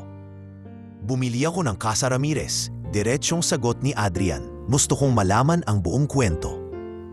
Naiintindihan ko kung masakit ang nakaraan, pero sa tingin ko, may dapat akong malaman tungkol sa pagkawala ng ina at sanggol noon. Napabuntong hininga si Ernesto. Kung gusto mong mabuhay ng tahimik, iwanan mo na yang mga tanong. Matagal nang nakalibing yan sa oras at sa mga alaala. Hindi mo magugustuhan ang sagot. Ngunit hindi umatras si Adrian. Kung may nangyari noon na nagdulot ng sakit sa bata, lalo kong gustong malaman. Hindi lang ito para sa akin, kundi para na rin sa kanila. Sandaling natahimik si Ernesto bago muling nagsalita.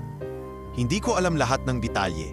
Ang alam ko lang, may matinding alitan noon sa mana. May mga tiyuhin na ayaw tanggapin na sa magkapatid mapupunta ang karamihan ng ari-arian. Isang gabi, biglang nawala ang kapatid ni Amaro at ang ina nila. Kinabukasan, umalis na rin ang ama at hindi na bumalik. Wala nang nagtanong kasi lahat natakot. At mula noon, walang gustong tumira sa bahay. Hindi kontento si Adrian sa sagot, ngunit alam niyang wala na siyang mapipiga kay Ernesto. Kaya naghanap siya ng ibang paraan. Mula sa talaan ng lumang simbahan, nahanap niya ang pangalan ng isang matandang yaya na minsan ay nag-alaga sa magkapatid, si Aling Letty. Nakatira ito sa karatig na baryo, mga 30 minutong biyahe mula sa bayan. Pagdating na roon, sinalubong siya ng isang matandang babae na nakasaklay at may mabagal na kilos. Ako si Adrian. Pagpapakilala niya. Gusto ko lang sanang malaman kung ano ang alam ninyo tungkol kina Amaro at sa sanggol noon. Tumitig si Aling Letty sa kanya, para bang sinusuri kung karapat-dapat siyang kausapin. Kung nandyan ka para lang mag-usisa, umalis ka na, malamig nitong wika. Hindi, sagot ni Adrian. Nandito ako para malaman ang katotohanan.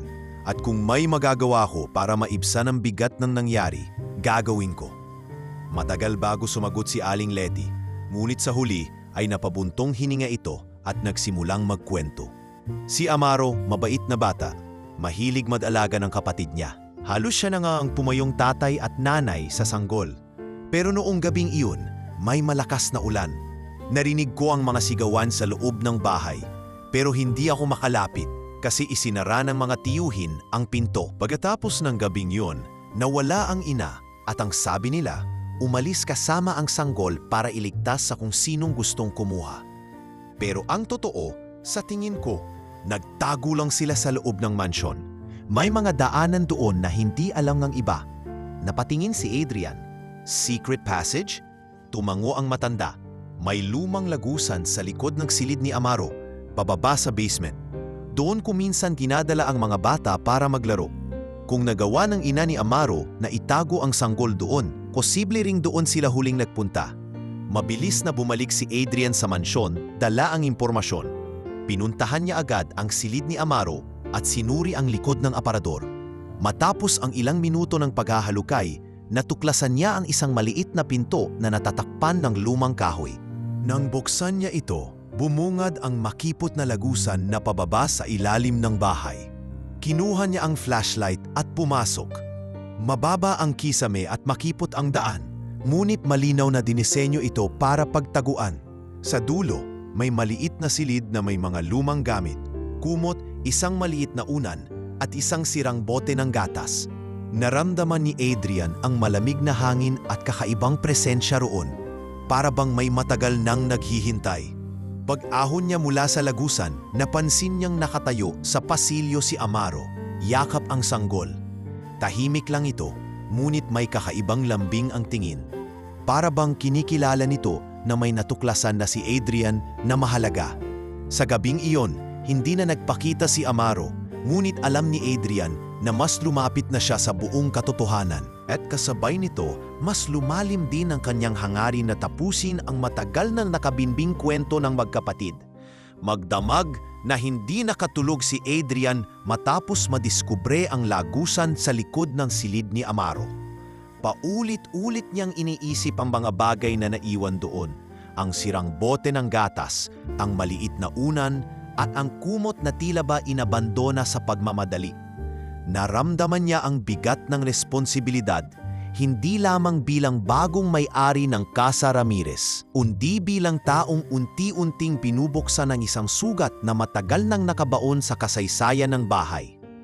Kinabukasan, tinawag niya si Mang Pilo habang nagsisimula ang mga tauhan sa trabaho. Mang Pilo, seryoso niyang sabi, may nakita akong lugar sa mansyon na hindi natin gagalawin sa renovation. Gusto kong panatilihin ito, ang silid ni Amaro, pati na rin ang lagusan sa likod. Napatingin ang matanda. Bakit, sir? Hindi ba mas mabuting ayusin na rin yon para tuluyang maging ligtas? Umiling si Adrian. Hindi. Ayokong burahin ang mga bakas ng nakaraan. Alam kong may mabigat na alaala doon at naniniwala akong mahalaga iyon para kay Amaro, para sa kanilang magkapatid. Gusto kong manatili yon bilang paggalang sa kanila. Hindi kumontra si Mang Pilo. Sa halip, tumango ito at tila natuwa sa desisyon. Kung ganon, gagawin nating maayos pero hindi gagalawin ang mismong ayos. Panatilihin natin kung paano ito iniwan. Nagsimula silang magplano para sa ibang bahagi ng bahay. Pinag-usapan nila kung paano iaayos ang bubong, kung anong uri ng kahoy ang gagamitin para sa mga sira sa hagdan, at kung paano ibabalik ang dating ganda ng hardin. Ngunit sa isip ni Adrian, malinaw na ang isa sa pinakamahalagang bahagi ng proyekto ay hindi lamang pisikal na pag-aayos, kundi pagbibigay ng puwang para sa kasaysayan at alaala. Kinahapunan, bumili siya ng ilang kagamitan para sa silid ni Amaro. Mga simpleng kahon na maaaring paglagyan ng mga gamit na naiwan para hindi masira habang tumatagal. Inilagay niya rito ang mga natagpuan sa lagusan, kumot, unan, bote at maging ang journal. Pinili niyang ilagay sa ibabaw ang medalyon para kung sakaling bumalik si Amaro sa silid, makikita niya agad. Habang inaayos niya ito, naramdaman niya ang presensya sa silid. Paglingon niya, nandoon si Amaro sa sulok, tahimik at nakatingin sa kanya. Hindi ko sisirain ang lugar na to, wika ni Adrian. Pangako ko, mananatili ito tulad ng dati. Tila lumambot ang tingin ng bata, at bagaman wala itong sinasabi, ramdam niya ang bahagyang ginhawa sa presensya nito. Bago ito tuluyang maglaho, tumingin muna ito sa medalyon at saka lumabas sa pinto. Gabi na nang matapos si Adrian sa pag-aayos. Naupo siya sa veranda, tinatanaw ang madilim na hardin.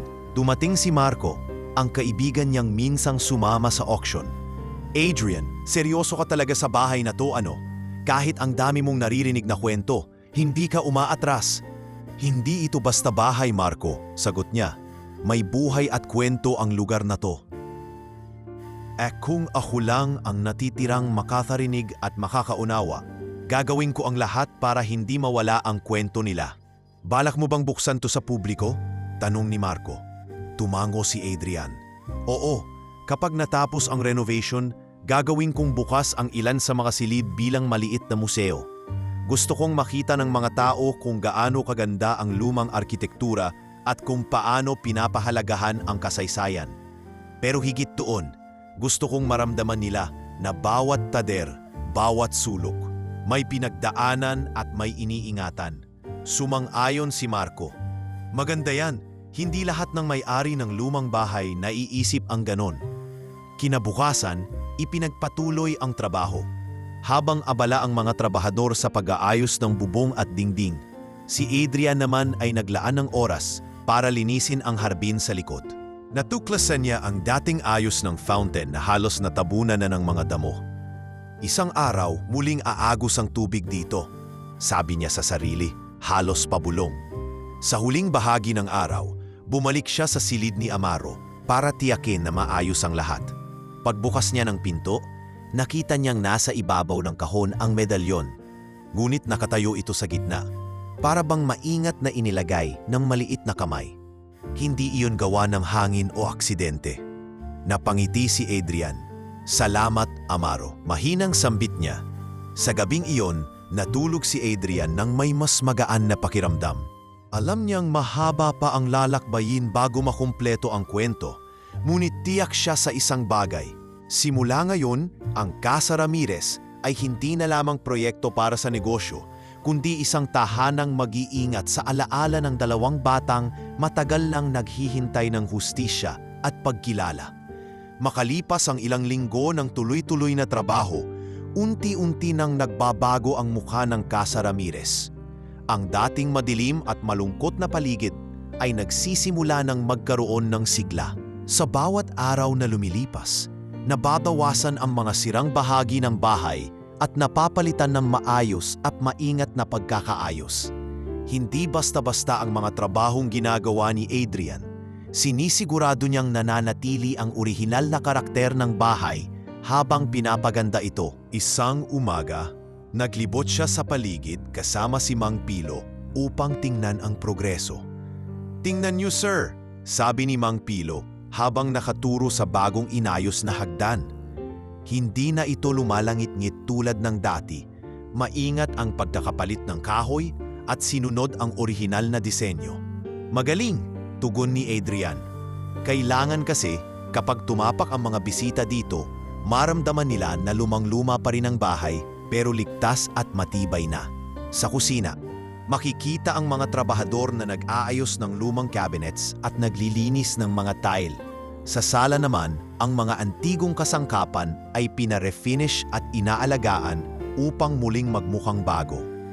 Maging ang chandelier na puno ng alikabok at dumi ay kumikislap na muli matapos linisin ng isang eksperto sa antigong ilaw. Habang naglalakad sa hardin, napangiti si Adrian nang makita ang fountain na dati halos matabunan na ng mga damo at lumot. Ngayon, malinaw na ang mga ukit sa bato at malapit nang dumaloy muli ang tubig dito. "Pag naayos natin to, gagawin kong centerpiece ng hardin." Wika niya kay Ramon na nag-aalis ng huling damo sa paligid. Naging usap-usapan na rin sa bayan ang pagbabago ng mansyon. Mula sa pagiging lugar na kinatatakutan, naging paksa na ito ng paghanga at kuryosidad. May mga taong dumadaan para sumilip mula sa labas ng gate at may ilan na nagtatanong kung kailan ito bubuksan sa publiko. Isang hapon, may dumating na 2 estudyante mula sa lokal na kolehiyo. "Sir, pwede po ba kaming magtanong?" Wika ng isa. "Nababalitaan po namin na binubusan niyo na ulit ang Casa Ramirez." "Gusto po sana naming mag-feature tungkol dito sa school paper." Mumiti si Adrian. "Bibigyan ko kayo ng pagkakataon, pero hintayin niyo munang matapos ang renovation. May kwento ang bahay na ito at gusto kong guun niyo siyang marinig kapag handa na ang lahat." Sa gabi, habang nag-iisa siya sa veranda, napansin niyang mas bihira na ang pagpapakita ni Amaro. Minsan makikita niya ito mula sa malayo, tahimik na nagmamasid sa ginagawa nila. Ngunit hindi na tulad dati na palaging nagdadala ng takot. Pakiramdam niya, dahan-dahan nang bumibigat ang tiwala ng bata sa kanya. Dumating ang araw na natapos ang malaking bahagi ng renovation sa loob. Nagpasya si Adrian na magdaos ng maliit na pagtitipon para sa mga tumulong, mga trabahador, kaibigan at ilang tagabayan.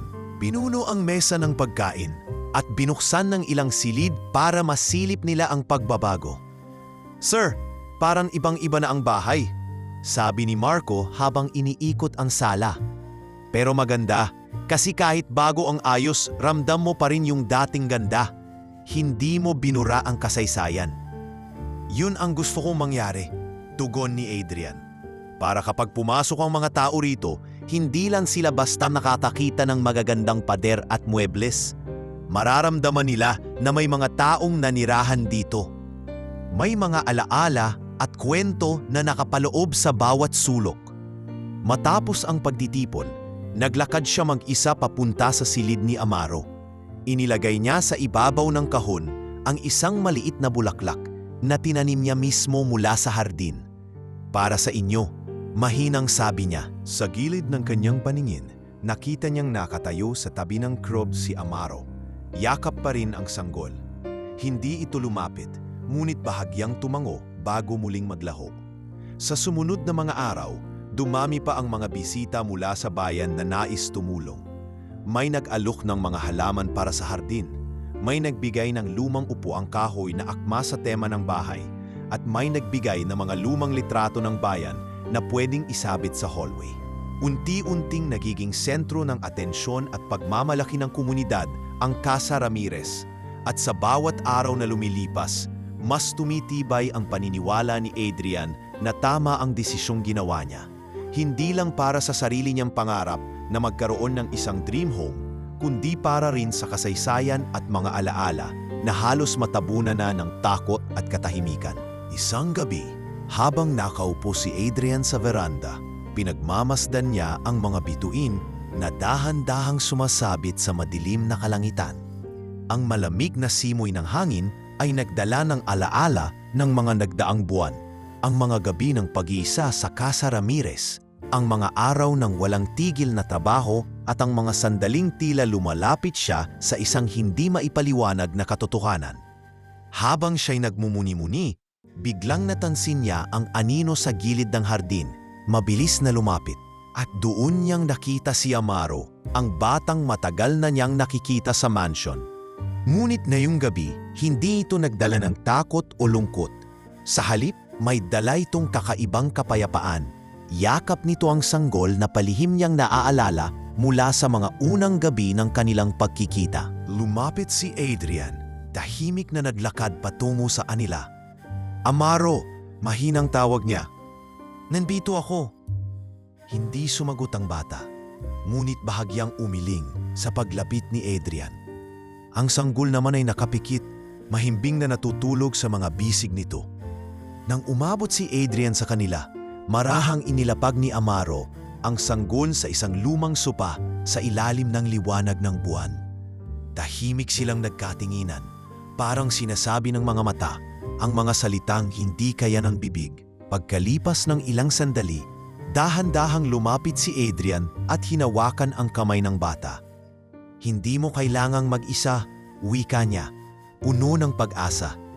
Narito ako para tumulong. Tumitig ang bata ng mas malalim at sa unang pagkakataon, napansin ni Adrian ang bahagyang ngiti na lumitaw sa kanyang mga labi. Salamat. Isang mahina ngunit malinaw na tinig ang lumabas. Hindi nagtagal, parang may ipinahihiwatig si Amaro. Dahan-dahang kinuha niya ang kamay ni Adrian at pinangunahan ito patungo sa silid na dati nilang pinagtaguan. Doon muli niyang hinawakan ang medalyon na inilagay ni Adrian at sa pagtingin niya rito, ramdam niyang isang malalim na pasasalamat ang ipinapadala ng bata. Ngunit bago pa man tuluyang magkausap, dahan-dahang umatras si Amaro, niyakap muli ang sanggol at mabilis na naglaho sa dilim ng mansyon. Naiwan si Adrian na may mabigat ngunit payapang damdamin. Ang pakiramdam na sa kabila ng lahat, may natapos ng kwento ngunit may panibagong pag-asa para sa mga natitira pa. Kinabukasan, habang nagkakape si Adrian at si Mang Pilo sa harap ng bahay, napansin niyang hindi na muling nagpakita si Amaro. Sa halip, may katahimikan na bumalot sa buong mansyon, tila ba nakamit na ang kapayapaan. Sir, sabi ni Mang Pilo, parang nagsimula nang gumaan ang paligid. Hindi na tulad noon na parang may dinadalang bigat. Tumango si Adrian. Tama ka, pakiramdam ko tinanggap na tayo. At sa wakas, nakamit nila ang kapayapaan na matagal nilang hinintay. Sa mga sumunod na araw, ipinagpatuloy ni Adrian ang kanyang advocacy sa pag-preserve ng Casa Ramirez bilang isang simbolo ng kasaysayan, pagmamahal at pag-asa. Ginawa niyang bukas sa publiko ang ilan sa mga silid at sa bawat bisitang pumapasok, ibinahagi niya ang kwento ng pamilya Ramirez at ng batang si Amaro. Ang mansyon na dating kinatatakutan ay naging lugar ng pag-alaala at pagdiriwang. Naging sentro ito ng mga pagtitipon, seminar at mga gawaing pangkultura na nagpasigla sa komunidad. Sa bawat bulaklak na inilalagay sa silid ng sanggol at bawat kwentong isinasalaysay, ramdam ni Adrian na hindi na sayang ang lahat ng pagsusumikap.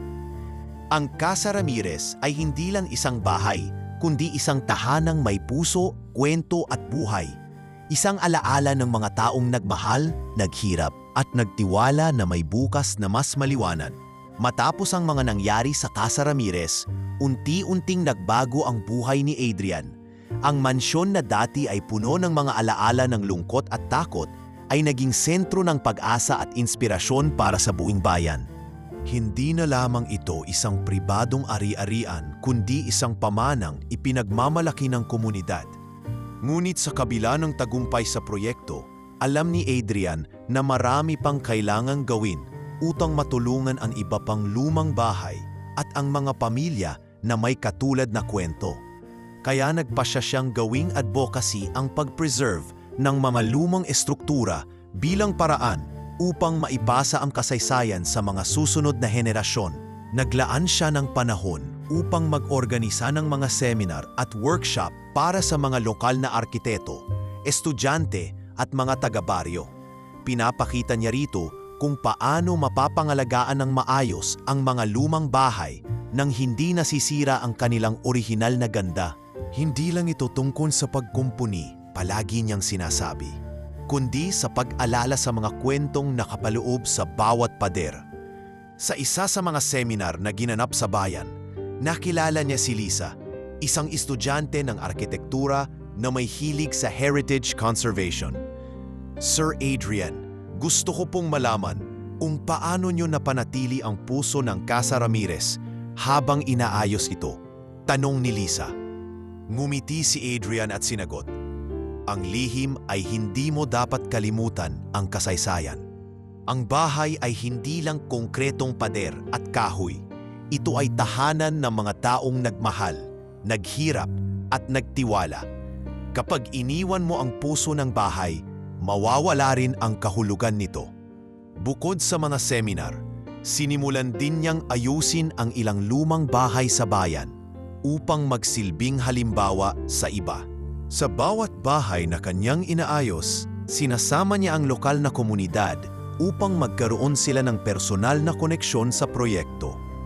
Nagbibigay ito ng trabaho sa mga lokal at nagtuturo sa kanila kung paano alagaan ang kanilang mga ari-arian. Ang Casa Ramirez ay naging lugar din ng mga cultural events, mga pagtitipon kung saan ibinabahagi ang mga kwento ng mga lumang pamilya, at mga exhibit ng mga lumang gamit at litrato na nagpapakita ng kasaysayan ng bayan. Sa bawat bisitang pumakasok dito, wika ni Adrian sa isa niyang kaibigan, nais kong maramdaman nila ang buhay na bumabalot sa bahay, hindi lang ang mga pader nito. Habang lumalalim ang kanyang involvement sa komunidad, unti-unting naramdaman ni Adrian ang pagbabago hindi lamang sa mansyon, kundi pati na rin sa kanyang sarili. Ang dating binatang naghahangad lamang ng magandang tahanan ay naging isang tagapangalaga ng kasaysayan at kultura, isang tao na may malasakit sa nakaraan at kinabukasan. Isang gabi, habang naglalakad siya sa hardin ng Casa Ramirez, napansin niyang may mga bulaklak na matatagpuan sa paligid ng silid ni Amaro. Ang mga ito ay inilagay ng mga bisita bilang tanda ng pag-alaala. Hindi niya maiwasang mapangiti sa simpleng bagay na iyon, isang patunay na unti-unting tinatanggap ng mga tao ang kwento ng pamilya Ramirez. Sa mga araw na iyon, madalas siyang bumisita sa silid ni Amaro, na ngayon ay tinawag na niyang silid ng alaala.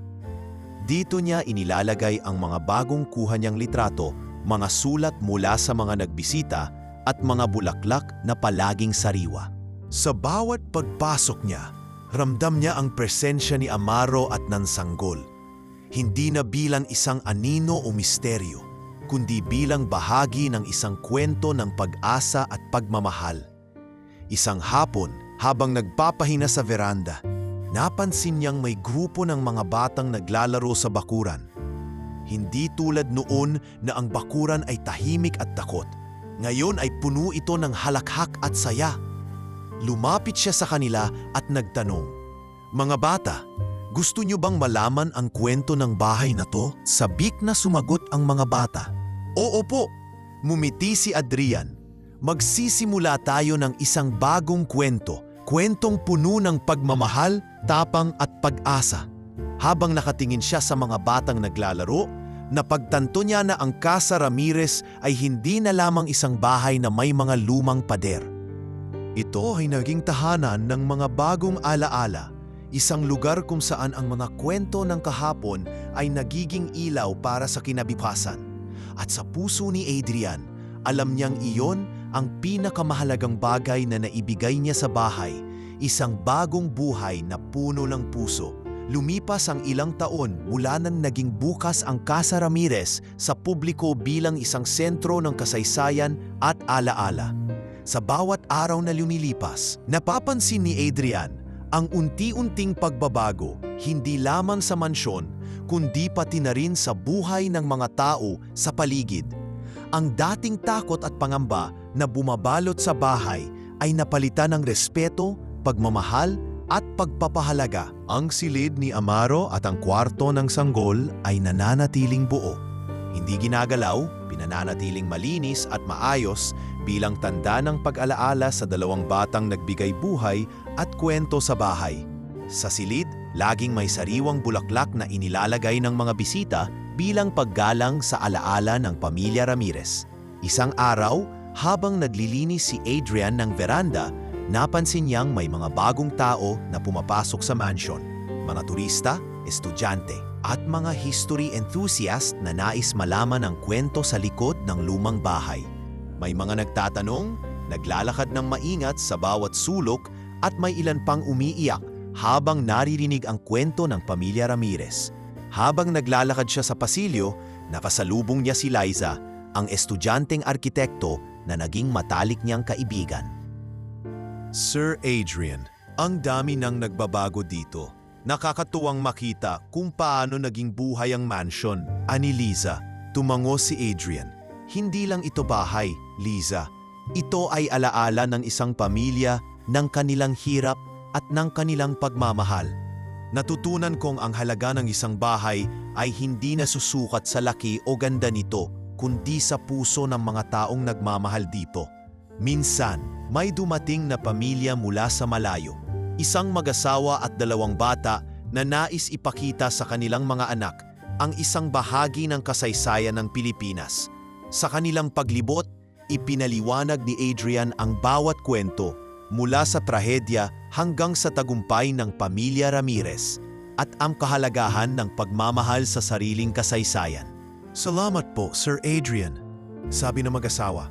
Dahil sa inyo, natutunan ng mga anak namin na ang tahanan ay hindi lamang gusali, kundi kwento ng pamilya. Minsan pa, habang naglalakad si Adrian sa hardin, naramdaman niyang may mga matang nakatingin sa kanya. Nang lingunin niya, nakita niya ang anino ni Amaro sa malayo. Nakangiti at nakayuko bilang tanda ng pasasalamat bago maglaho sa hangin.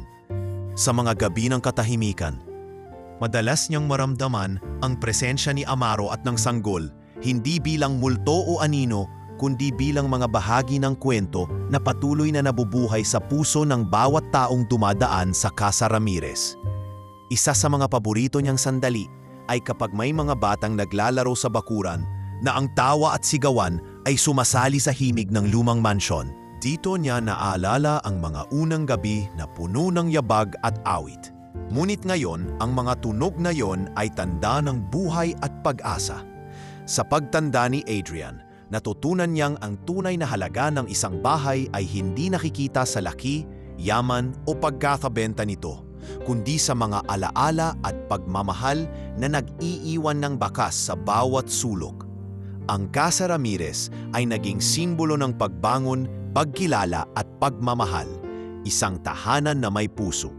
Sa huli, ang mansyon na kinatatakutan ng marami ay naging tahanan ng mga pangarap, alaala at pagmamahal na hindi kailanman mawawala.